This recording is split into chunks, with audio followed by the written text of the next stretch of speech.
안녕하세요. 반갑습니다. 인문학의 신 단독자입니다. 여러분들 제가 얼마 전에 이제 쿠팡에서 로켓 배송으로 이거를 뭐 간이 쇼파라고 해야 되나 간이 침대라고 해야 되나 모르겠는데 뭐라고 해야 될지 아무튼 하나 주문을 했습니다. 그래서 이렇게 누워서 촬영을 하고 있는 점 또 여러분들이 또 양해를 좀 구하겠습니다. 제가 요즘 평일에 돈 벌고 저기 뭐 컴퓨터 파이썬 배우려고 돌아다니는 바람에 아주 삶이 보통 피곤한 게 아닙니다. 그래서 사실상 평일에는 제 시간이 거의 없어요. 그런데도 불구하고 짜투리 시간을 쥐어 짜내가지고 30분, 10분, 뭐 1시간 단위로 어떻게 해서든지 공간을 만들어서 거기서 뭐 유튜브 촬영하고 독서하고 하고 살아가고 있습니다. 그러니까 제가 왜 인문학의 신이라고 스스로를 부르는지 납득을 하실 거라고 생각을 하고요. 그리고 뭐 제가 이렇게 촬영한다고 해서 시건방지다라는 생각은 하지 않으셨으면 좋겠습니다. 어차피 제가 여러분들께 제공하는 영상의 퀄리티, 그 내용이, 저의 시건방짐과 오만방자함을 다 상쇄시켜 줄 정도의 수준급의 영상이기 때문에, 뭐, 여러분들 다 이미 알고 계실 거라고 생각을 하니까, 더 이상 뭐, 여러 말을 하는 건 의미가 없다라고 생각이 듭니다. 자, 오늘 그래서 이렇게 영상을 켜서 여러분들에게 편안하게 이제 전달해 드릴 내용이 뭐냐, 바로 제가 이제 버스를 타고 왔다 갔다 하면서 우리 다른 MZ세대 친구들이 의미 없이 시간을 쇼츠나 릴스를 보면서 그렇게 낭비하고 있을 때 그 소중한 15분, 20분, 30분을 제가 이제 버스 타고 왔다 갔다 하면서 2주 동안 에밀 졸라의 그 유명한 제르미날이라는 고전 작품을 완독을 했습니다. 야, 정말 저는 대단한 인간인 것 같습니다. 그 토막토막 그 짧은 시간에 틈을 내 가지고 총 800페이지 가까이 되는 책을 다 읽은 거야. 와, 그러니까 내 자신에 대해서 나는 내가 인문학의 신이라고 얘기하는 거에 대해서 한치의 부끄러움이 없어. 이게 습관이 됐거든. 자, 아무튼 지자랑은 여기까지만 하고, 그래서 단독자야. 네가 얘기하고자 하는 에밀 졸라의 내용을 좀 알려줘 라고 생각을 하시는 분들이 있을 테니까 제가 이제 상세하게 본론에 들어가도록 하겠습니다. 에밀 졸라라는 작가는 프랑스 작가고요. 그리고 자연주의 작가로 아주 유명합니다. 제가 자연주의 작가들 중에서 존 스타인백이라던가 뭐 오스카 와일드 뭐 이런 쪽은 뭐 데카장스 쪽에 더 가깝지만 아무튼 뭐 보들레르도 자연주의라고 보아야 되나? 그냥 데카장스 쪽이라고 보는 게 맞겠죠. 아무튼 이렇게 인간의 본성과 아니면 환경에 좌지우지되는 인간의 그런 나약함, 그리고 무너져버리는 어떤 행복, 그리고 찾아오는 불행 속에서 인간에 드러나는 진면모 같은 것들을 다룬 작가층들을 이제 묶어가지고 자연주의 작가라고 많이 얘기하죠. 보통 그래서 이제 전후세기, 전후세대를 많이 이제 얘기하면서 이제 뭐 그러면 해밍웨이 작가라든가 이런 사람들도 뭐라 그래야 돼? 자연주의 작가예요? 라고 물어보시는 분들이 분명히 있을 거예요. 왜냐면 제가 이렇게 설명을 했기 때문에. 근데 여러분들 제가 분명하게 말씀드리지만 그런 느낌하고는 좀 다릅니다. 그러니까 도스토예프스키도 자연주의 작가입니까? 라고 얘기하시는 분들이 있겠지만 그런 거랑도 좀 느낌이 달라. 그러니까 뭐랄까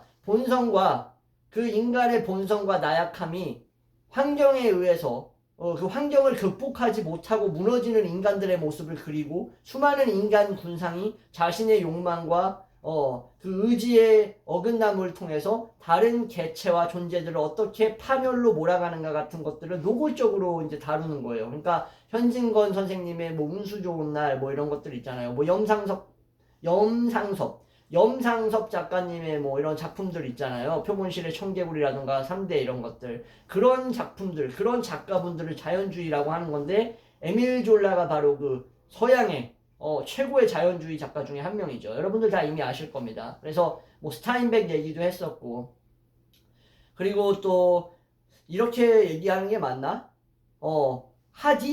토머스 하디의 테스라는 작품, 그것도 자연주의 작품인가요? 라고 물어보시면 저는 뭐 맞다라고 생각이 듭니다. 자, 아무튼 그래서 에밀 졸라라는 자연주의 작가가 썼던 작품 중에서 목로주점, 제르미날, 나나, 인간짐승이 있는데, 이게 이제 루공마카르 가문이라는 한 그 시대에 이제 특정 가문에게 일어났던 유전적인 어떤 비극적 사건들, 그리고 대를 이어져 되물림되어 오는 가난과 불행에 대한 내용들을 하나의 시리즈 연작으로 다룬 게 바로 루공 마카르 총서 시리즈인데 거기에 나오는 이제 작품 중에 하나가 바로 제르미날입니다. 12번째 작품인가 그런 걸로 알고 있어요. 아무튼 이 제르미날에 나오는 이제 주인공은 에티엔 랑티에라고 몽로주점의 제르베즈라는 여성, 결국에는 알코올 중독으로 인해서 파국으로 치닫게 되는 그 세탁부 여성의 아들이죠. 그래서 에티엔 랑티에가 이제 어머니한테 돈을 견습 기계공 생활을 하다가 보내주는데 어머니가 돌아가시고 나서 이제 방황을 하면서 이제 여행을 하다가 돈 벌려고 여행을 하다가 결국 탄광촌에 도착하게 됩니다. 탄광촌에 도착하게 되는데 거기서 만났던 우리 본모르 영감을 보면서 탄광촌의 모습이 마치 정말 하나의 그 지하 괴물과 같구나라는 생각을 하는 거예요. 인간을 계속해서 땅속으로 집어삼키는 지하 괴물과 같다는 거지. 마치 미노타우루스 신화를 연상시키듯이. 그래서 우리 미노스의 이제 파시파의 왕비가 포세이돈의 저주를 받아가지고 수컷 소하고 교미를 하죠. 그러니까 좀 더 노골적으로 말하자면은 이제 자기 생식기에다가 수컷 황소의 성기를 이제 쑤셔 넣었는데 그래서 태어난 게 이제 미노타우루스였고 미노타우루스를 죽이고 이제 공주의 도움으로 이제 거기에 이제 계속 조공을 바쳤던 남녀의 여성들을 구해낸 영웅이 바로 누구였죠, 여러분들? 그쵸, 바로 테세우스였죠. 자, 아무튼 그런 뭐 그리스 신화적인 얘기가 있는데 그러한 미노타우루스 신화적인 내용도 바로 그 제르미날에서 나오는 탄광, 르보레 탄광에서 이제 우리가 엿볼 수 있어요. 르보레 탄광의 이름의 이 보레, 르보레라는 이름이 사실 삼키다라는 디바우어라는 그러한 의미를 지니고 있으니까 이 인간들을 마치 가축처럼 집어삼키는 포식자의 느낌으로서 탄광을 묘사합니다. 근데 이 에티엔 랑티에가 처음에는 자리를 못 잡다가 결국에는 이제 탄광에서의 광부의 죽음으로 인해서 그 자리를 땜빵하려고 들어가게 됩니다. 그래서 거기에 이제 마웨 가족들을 만나게 되는데 이 마웨 가족은 대대로 내려오는 가족인데 어떤 가족이냐? 대를 거쳐가지고 그 탄광에서 아무런 저항의식도 비판의식도 없이 노예처럼 광부 생활을 했던 가족들인 거예요. 그 가족들이 이제 거기서 탄광 생활을 하면서 에티엔을 한 명의 동료로서 받아들이고 계속 어느 날과 다를 거 없을 법한 시간이 흘러갑니다. 거기는 쾌쾌 막힌 공기에 아주 그냥 습하고 뜨거운 이러한 온도차가 존재하면서 거기에 흐르는 지하 광맥에서의 그런 어떤 가스 위험, 폭발 사고 같은 것들이 언제든지 일어날 수 있는 위험한 그런 열악한 환경인데 광부들은 거기서 탄차를 밀고 케이블을 끌어올리고 하면서 엄청나게 어려운 노동을 하면서 살아가고 있어요. 진짜 먹고 살기 위해서 그 짓거리를 하고 있는 거예요. 근데 문제는 그들이 머무르는 일종의 기숙사 같은 탄광촌이라는 곳이 있습니다. 240번 탄광촌인데 거기서 이제 마웨 가족들은 진짜 여러분들 그거가 있어요. 뭐냐면은 여러분들 아프리카 사람들이 왜 그렇게 애를 많이 낳는 것 같습니까?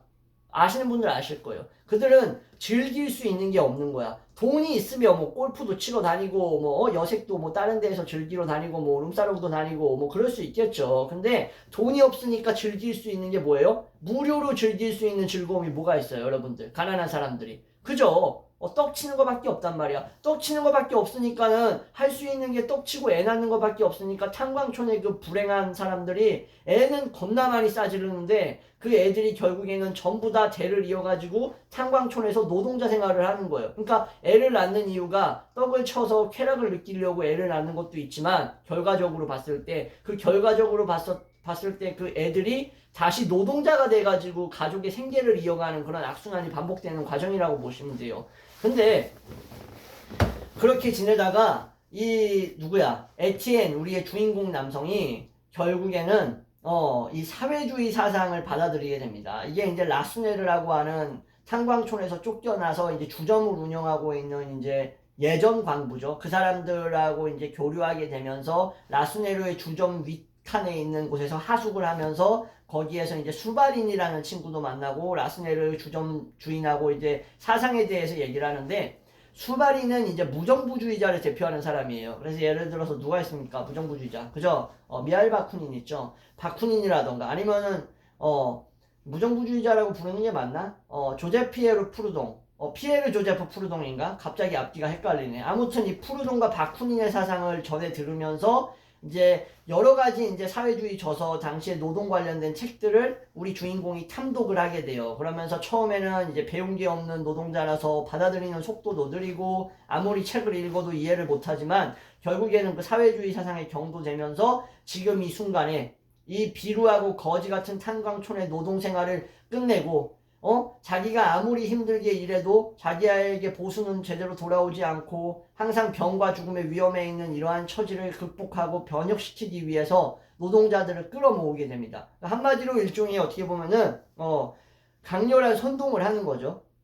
그래서 이렇게 선동을 해가지고 노동자들, 탄광부들을 끌어모으게 되고 결국에는 그들이 탄광으로 내려가지 않는 파업을 하게 됩니다. 제가 요약해서 말씀드리는 거예요. 당연히 여러분들이 읽는 거랑 제가 요약해서 말씀드렸다고 해서 이미 뭐 단독자한테 요약해서 얘기 들었는데 뭐 굳이 또 책을 읽을 필요 있겠어? 이런 식으로 생각을 안 하셨으면 좋겠어요.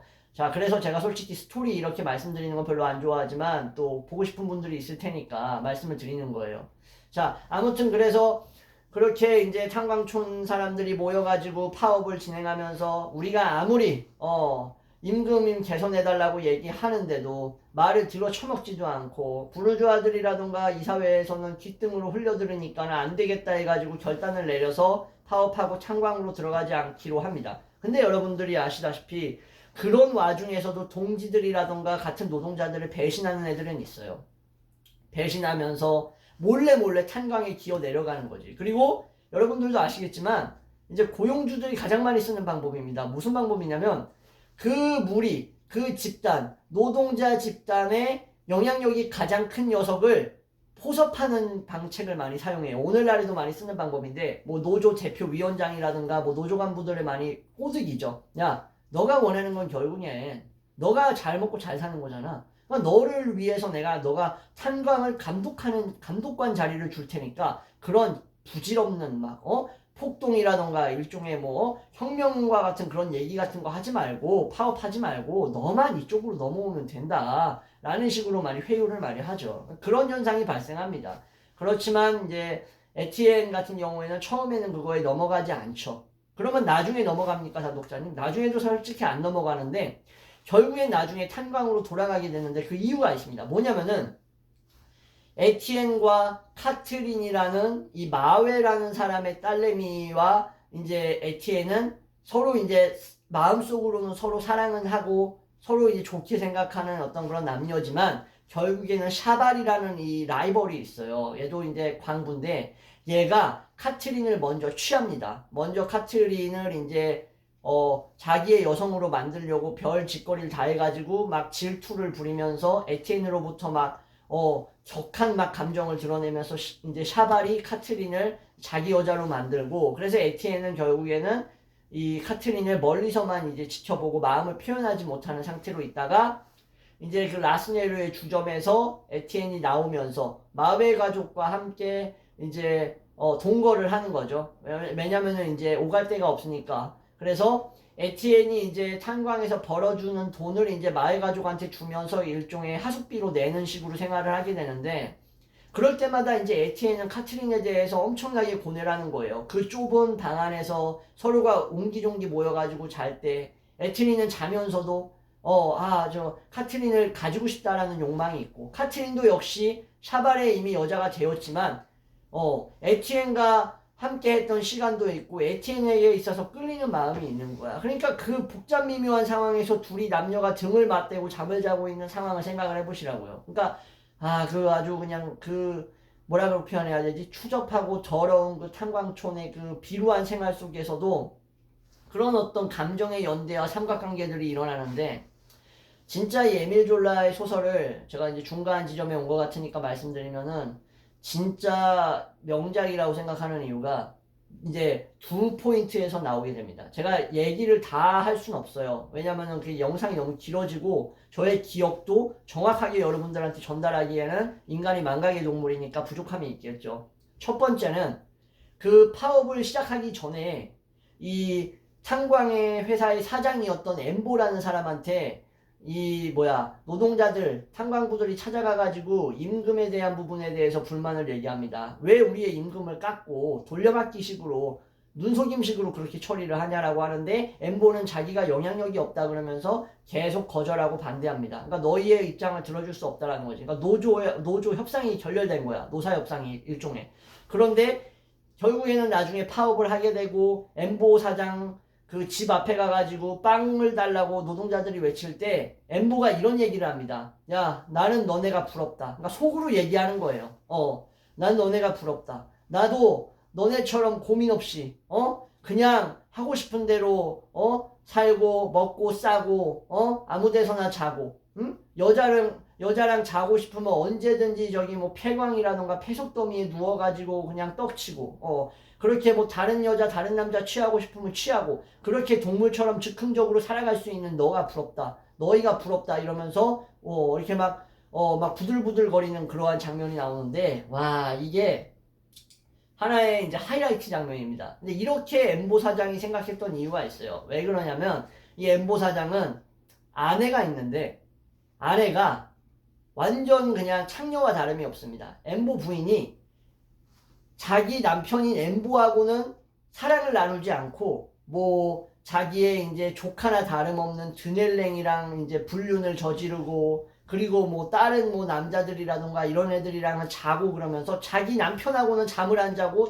자기 남편은 무시하는 여자인 거야. 그러니까 엠보가 결국에는 자기 조카였던 드닐랭하고 자기 마누라가 이제 교미를 하고 일종의 성관계를 했다라는 사실을 발견하고 나서 엄청난 충격에 휩싸이면서 분노에 휩싸입니다. 나는 아무리 노력해도 내 마누라임에도 불구하고 돈 때문에 나랑 결혼했던 여잔데 사실상 일종의 비즈니스적인 부부 생활을 하는 이러한 관계에서 애틋한 부부 간의 사랑은 느끼지 못했는데 이 옆편내는 다른 남자들하고는 뜨겁게 사랑을 하고 정사를 하고 있구나라는 사실에 너무 화가 나가지고 거기에 막 매몰돼 있는 거야. 근데 노동자들은 그 상황에서 빵을 달라고 하면서 빵만 있으면 행복하다라고 울부짖으니까 엠보가 거기서 그런 얘기를 하는 겁니다. 나는 차라리 그런 고민하지 않고 그냥 너네처럼 즉흥적으로 살아갈 수 있다라는 사실이 부럽다. 너네는 돈이 있으면 무조건 행복할 거라고 생각하지.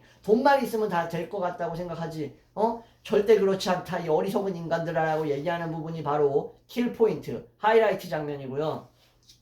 두 번째 하이라이트 장면은 뭐냐면요. 이게 이 수바린이 얘기하는 건데 이 좌파 이념의 한계를 정확히 지적합니다. 프랑스에서 이제 뭐 노동운동을 했던 두 명이 뭐 복권에 당첨됐는지 뭐 엄청난 돈을 얻게 돼요. 그러니까 바로 노동계를 배신하면서 언제 그랬냐는 듯이 자기 편하게 먹고 사는 거에 집중을 하는 거예요. 그러니까 수바린이라는 이 에티엔이라는 주인공에게 일종의 사회주의 이러한 파괴적인 사상에 영향을 줬더니 수바린이 뭐라고 얘기하냐면은 노동자들은 행복해질 자격이 없다라고 얘기해요. 왜 자격이 없냐?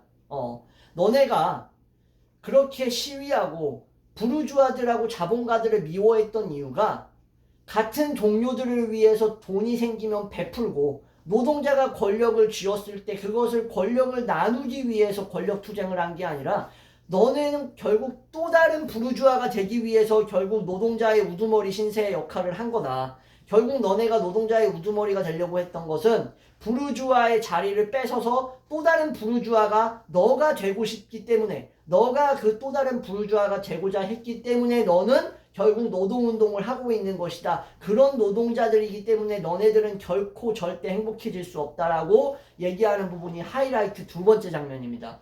제가 이걸 보면서 이게 바로 오늘날에도 통용되는 정말 뭐 저는 뭐 좌우 어디에 속해 있는 사람도 아니라고 얘기하고 싶지만 물론 노동자들의 그러한 중대재해 처벌법이 있음에도 불구하고 그런 족같은 가축같은 대우를 받고 있다라는 사실에 대해서 여전히 분통 터져하는 한 명의 노동자이지만 저도 왜 노동운동이 왜 사회주의 이념이 결과적으로는 인간 본성과 대치되는 반대되는 방향으로 갈 수밖에 없고 그 지리멸렬하고 아주 그런 복잡한 사고방식에 휩싸여 있는 인간들에게 있어서 본능에 위배되는 사상이었구나라는 생각을 할 수밖에 없는 그러한 자각을 하게 해주는 그러한 그 수바린의 멘트 그 무정부주의자의 멘트가 바로 정말로 인상 깊었습니다. 진짜로 오늘날에도 정말 그렇죠. 그래서 결국에는 그 솔직히 말씀드리면 이제 우리 재선 기간인데 지금 우리나라 그죠? 여기 뭐 노동당 후보 중에 한 명 누군지 이름 언급 안 하겠습니다. 그분이 이제 재산이 25억이라면서요. 전 그래서 그런 생각을 했어요. 준석이도 싫고 문수는 더 싫고 재명이도 싫고 그리고 그 나머지 그 이름 알려지지도 않은 그 권모 씨도 싫어요. 근데 권모 씨가 25억을 가지고 있으면서 뭐 노동자가 어떠니 뭐 노동자의 처우 개선을 한다니 뭐 이런 얘기를 하는 게 좀 웃겼어요. 왜냐면 그러면 25억을 뿌리는 되잖아요. 25억을 왜 갖고 있어요? 노동자의 대표가 되고 뭐 노동자를 위해서 뭐 개선하고 개혁하겠다고 하면서 그러면은 뭐 그냥 2,500만 원만 갖고 있어야지 통장에 왜 25억을 갖고 있냐고. 그걸 이제 뭐 나중에 노동자를 위해서 하층민들을 위해서 복지 사각지대에 있는 사람을 위해서 차상위 계층을 위해서 뿌리라고 하면 뿌릴 거예요? 안 뿌릴 거잖아요. 그게 바로 수바리니 에밀 졸라의 제르미나 작품에 나왔던 일종의 인물이었던 수바린이 얘기했던 바로 그런 내용을 직격탄으로 얘기한 게 아닐까라는 생각도 해봤습니다. 여러분들도 읽으시면서 한번 그 부분 한번 생각하면서 보셨으면 좋겠고, 자, 아무튼 그래가지고 이제 스포일러 영상이니까 마지막 부분에 이제 얘기를 해드리면, 결국 에티엔은 카트린이 굶다 파업을 이제 지속하면서 결국 굶주리고 다 죽어나가고, 이제 마을 가족도 한 명 한 명씩 이제 죽어나가거든요. 그리고 파업하면서 탄광촌에 내려가는 배신자들 척결하라 이러면서 시위하다가 결국 군인들하고 대치하다가 결국에는 탄광 노동자들이 군인들이 발포해가지고 다 총 맞습니다. 그래서 몇 명이 이제 총에 맞아가지고 죽음을 당하면서 그 파업의 열기가 잠깐 이제 충격을 먹고 식어 들어가는 그 시점에 그 여자의 어떤 카트린이 나는 다시 탄광으로 내려가야 돼. 우리 가족이 죽게 만들 순 없을 것 같아. 라고 얘기하면서 탄광으로 내려가겠다고 하니까 에티엔이 카트린을 사랑하는 마음이 있으니까 나도 내려간다라고 얘기하죠. 그래서 내려가는데 이제 문제가 발생합니다. 에티엔이 절대로 나는 요구가 개선되기 전까지는 탄광에 내려가지 않겠다고 얘기하고 사람들을 끌어모아가지고 노동자 입장에서 탄광부 입장에서 자본가들 부르주아에 대항하는 그 중심점에 섰던 인물이었는데 그런 행동을 하니까 이제 수바린이 얘기를 하는 거예요. 수바린이 뭐라고 얘기를 하냐면은 안타깝다라고 얘기를 해요. 수바린은 이제 그 탄광촌을 떠나기 직전이었던 거야. 근데 이제 안타깝다라고 얘기하면서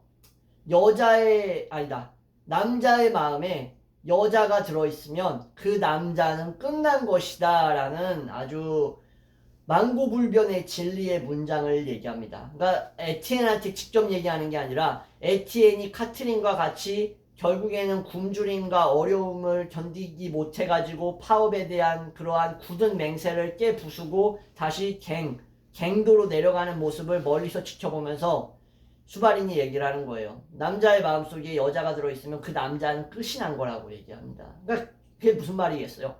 자기 주대, 자기 주관, 자기 이념을 정확히 실현시키지 못하고 위인적인 면모, 영웅적인 면모를 잃어버린다는 거야. 한낱 여자를 가슴에 품게 되면. 그래서 이제 옛날에 사실이 아니라고 뭐 말하는 사람도 있지만 우리 김유신이 어떻게 했어요? 천간여한테 자꾸 말이 가니까 천간여한테 가는 말의 모가지를 잘라버렸잖아요. 그리고 어떻게 했어요? 삼국통일 했잖아요, 김유신이. 그거를 또 생각나게 하더라고. 자, 아무튼 그래서 탄광으로 내려갔지만 그 직전에 수바린이 탄광촌을 떠나기 전에 탄광을 부셔버리려고 몰래 들어가가지고 탄광에 있는 이런 구조시설들을 자신의 목숨을 걸고 다 조금만 건드려도 박살나버리게 무너지게 만들어 놓은 그 탄광에 들어갔는데 에티엔하고 카트린은 그 사실을 몰랐던 거야. 그래서 거기서 광부들이 다시 배고픔을 못 이기고 작업하다가 탄광이 무너져 버립니다. 그러면서 에티엔과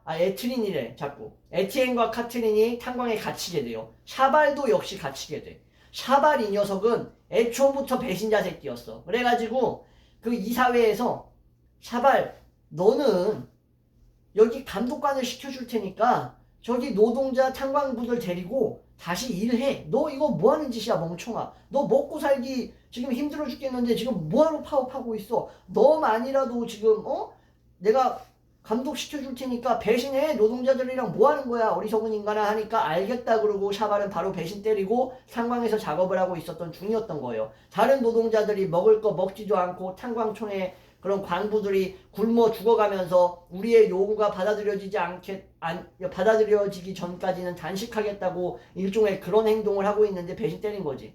자, 아무튼 그 샤발하고 결국 에티엔하고 카트린이 갇히는데 그때 샤발은 또 카트린에 대한 욕망을 내세우면서 질투심, 적개심을 드러냅니다. 누구한테? 에티엔한테. 그래서 카트린한테 야, 너 여전히 에티엔에 대한 감정이 있구나. 이 뭐 망할련 그러면서 막 카트린을 때리려고 하는 거예요.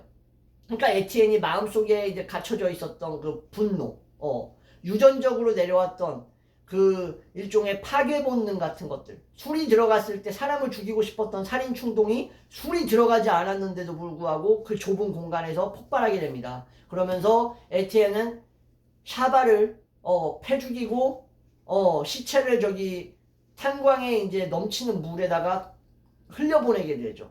그러면서 탄광이 무너지고 갇혀있는 상황에서 카트린과 에티엔은 계속 굶주린 상태로 구조 요청이 올 때까지, 구조 지원이 올 때까지 갇혀있게 돼요. 근데 결국에는 마지막에 카트린은 죽고 굶어 죽은 거죠. 정신 이상이 걸리면서 에티엔은 결국에는 탄광 밖으로 나오게 되면서 에밀 졸라가 이렇게 얘기하면서 끝납니다. 노동자들, 탄광부들의 도전은 지금은 실패로 끝난 것 같고 다시 파업은 취소되고 여전히 생계를 유지하기 위해서 자기들의 터전으로 돌아갔고 결과적으로는 패배한 것 같지만 머지않아 그들의 반란과 그들의 저항은 검은 물결이 돼가지고 다시 올라올 것이다. 그 검은 군대는 세상을 뒤집어 엎을 것이고 새로운 세계를 만들 것이다. 라고 얘기하는 식으로 소설이 끝나게 됩니다. 근데 실제로 어떻게 됐죠? 러시아에서 볼셰비키 혁명이 일어났죠. 그죠? 그리고 영국에서 제일 인터내셔널, 그리고 파리의 코민테른, 이런 것들에 의해서 노동자들의 어떤 세상이 올 것처럼 보였죠. 언제? 20세기 초에. 그래서 사실상 에미졸라가 얘기했던 내용이 사실상 현실화가 됐긴 됐지만 사회주의가 갖고 있었던 내부 모순으로 알아서 자멸하고 결국에는 그러한 어떤 사회주의적 유토피아는 이루어질 수 없다라는 게 바로 오늘날의 현실로서 드러나게 된 거죠. 근데 그럼에도 불구하고 에밀 졸라의 제르미나를 우리가 읽어야 하는 이유는 무엇인가?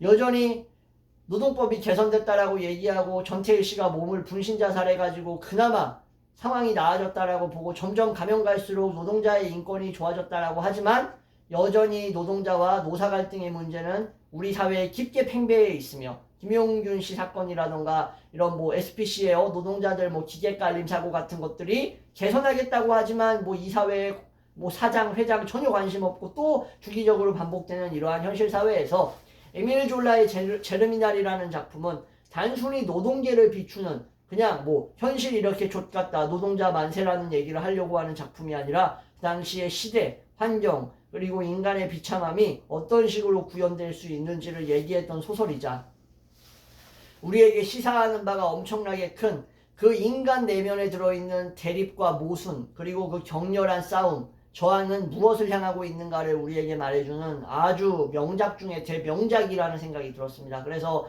내용이 기억이 안 나고 세세한 부분들을 완전히 잊어버리게 되는 날이 저도 오겠죠. 인간이기 때문에. 그 전에 여러분들께 우리 구독자분들께 이 정말 멋진 작품인 제르미날에 대해서 소개를 해드리고 싶었습니다. 제르미날이라는 것은 어떤 용어냐면 바로 이제 싹이 트는 달이라는 뜻이래요.